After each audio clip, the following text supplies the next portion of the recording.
Hey guys, Lyra Linx here, and I'm back with another chapter of I Miss You. Today we're on to chapter 5, and looks like there's a little list here. Alright, well, time to see what goes down last time Drew confessed to May. Chapter 5. May, I love you. Please don't go to Unova. I want you. No, I need you to stay here with me. May just stood there, a bit dizzy from the kiss. All kinds of emotions swirled through her head all at once. It was all too much. May didn't know what to say at this point. She just stood there with her mouth wide open, looking like an idiot. May, are you going to stay or leave? It's either me or Ash. Drew spat out his words venomously, clearly angered that she hadn't already picked him. I just don't know, Drew, May told him honestly. I love Ash with all my heart, but now that you kissed me, there are all these weird emotions. Drew just nodded, frustrated but not wanting to show it. May stared back at him, upset that she didn't know the answer. If he wouldn't have kissed me, I would have chosen Ash right away, May thought to herself. Could you give me some time to think? May asked, twiddling her thumbs. Drew hissed a bit under his breath, but nodded. Drew then grabbed his bag and opened the door to leave. Before leaving, he said, Don't forget, I love you, May. Once Drew had left, May screamed into a pillow, then angrily threw it at the wall, almost knocking over her favorite lamp. Ugh! Why do you have to go and kiss me? May shrieked furiously.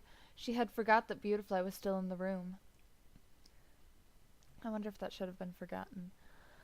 Beautifly winced at its owner's angry screams and cried a little. May turned around, hearing the cry, and her heart dropped when she saw the look of dismay on Beautifly's face. Oh, Beautifly, said May, taking the Pokemon in her arms. I'm sorry for hurting your ears. I'm just so angry and confused.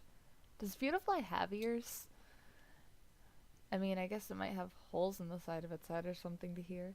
Beautifly stared up at her, also feeling very confused. She had always wanted May to find someone she loves, but with two different guys, it was a difficult decision. Beautifly wanted her to be happy, but she was being torn apart. I like how I keep switching from it and she, whether Beautifly has a gender or not. I probably should have just stuck to it. Most stories do. May held on to Beautifly for a long time while trying to rack her brain and find some answers. She decided to make a pro and con list for both Ash and Drew to see which one would be the better choice. Wow, 'cause that's realistic. Do people actually make pro and con lists like this? Ash Ketchum.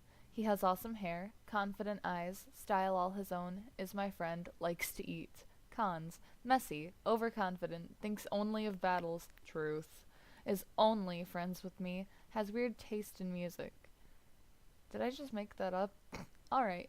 Drew, pros, cute flippable hair, big emerald eyes, loves contests, gives me roses, likes me, I guess. You guess. He made it pretty obvious. Cons, arrogant, rude, smart with me. Be a weird relationship because we both compete in contests. I don't know him that well. May looked at the lists over and over until she fell asleep, completely exhausted. Little did she know what awaited her in the morning. And as usual, I ended on a cliffhanger. Wow, that these lists seem kind of shallow and weird. I feel like I could have done a better job with that. I guess not much happened in this chapter. May's just torn now between Drew and Ash. Ooh. Check out the reviews for chapter 5.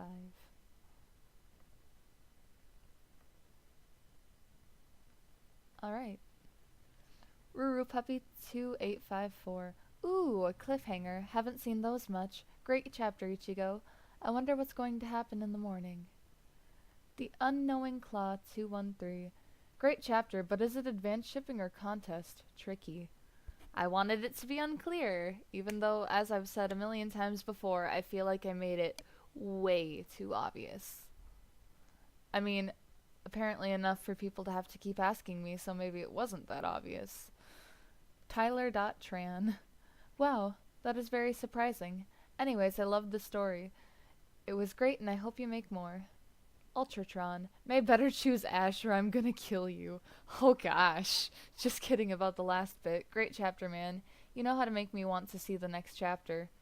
I mean, that's sort of what cliffhangers are for. That I use way too much. Monday the Trainer. Just found it looking at different stories on the home page of the Pokemon archive. Read the summary, pretty good. Read it and enjoyed it. I only have one complaint. It is a little cliche, but hey, I'm not writing. Keep up the good work. Of course it's cliche. It was my first story. I didn't know what I was doing. I think a majority of my old fan fictions are pretty cliche. I wasn't the best writer, but hey, yeah, I'll get your start somewhere. Red Hood Lover. Haha, I was looking at her pros and cons list and burst out laughing. I would too. Pros, cute slash awesome hair. Really? How shallow are you? I, I mean, it is pretty shallow. I don't know. May end lists. Queen Speller 67. Yep. I don't know why I thought that that would be an interesting thing to include. I feel like I've probably done that in a couple other fan fictions. Gosh, who makes pros and con lists like that though? I sure don't. I don't know why I would make my characters do it. But anyway, that's chapter 5. It was kinda short. I kinda want to do another chapter today. I probably will, to be honest, so I guess look forward to that as well. That's it for now. Leave a like if you enjoyed, subscribe for more content, and I hope to see you in another video. Bye!